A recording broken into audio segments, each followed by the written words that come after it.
আজকে 14 ফেব্রুয়ারি সরস্বতী পুজো, বাঙালির Valentine day. আর আমরা আজকে এসেছি সিনেমা সরস্বতীর প্রাঙ্গণে। সবাই মিলে অনেক অনেক চেনা মুখ, অনেক অচেনা মুখের মধ্যে সবথেকে যেটা ভালো লাগছে সরস্বতী বন্দনা। আমরা তো আর্টিস্ট, আমাদের তো সরস্বতী বন্দনা দিয়ে শুরু, সরস্বতী বন্দনা দিয়ে শেষ। সেই সরস্বতী বন্দনায় সবাই এতজন শিল্পী কলাকুশলীদের মধ্যেখানে সময় কাটাতে পারছি। সন্ধ্যেবেলাতে এত সুন্দর করে অ্যারেঞ্জ করে এরা প্রতিবার, যদিও এটা আমার প্রথমবার, কারণ শিলাজিতের সঙ্গে এই ছবিটা করলাম রিসেন্ট, যেটা আগামী রিলিজ হচ্ছে। সেই সুবাদে অনেকবারই ইনভিটেশন পেয়েছি, কিন্তু আসা হয়নি। এবার একটু নিজের ঘরোয়া মনে করে আসার ইচ্ছে হলো।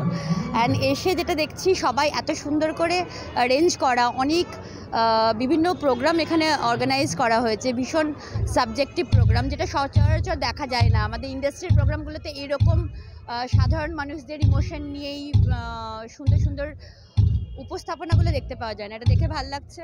অ্যান্ড আমরা চাইবো যে এইটা সারা প্রত্যেক বছর রিপিট হোক, যাতে এইটার সুবাদে আমরা ওই একটা হয় না যে একটা পারপাস লাগে, একসঙ্গে ছুতো খুঁজি আমরা, এই ছুতোটা যেন এটা সরস্বতী পুজো, ভ্যালেন্টাইন ডে কী করবো না, সিনেমা সরস্বতীর প্রাঙ্গণে আসবো, সবার একসঙ্গে দেখা হবে, চা কফি খাওয়া হবে, অনুষ্ঠান দেখা হবে।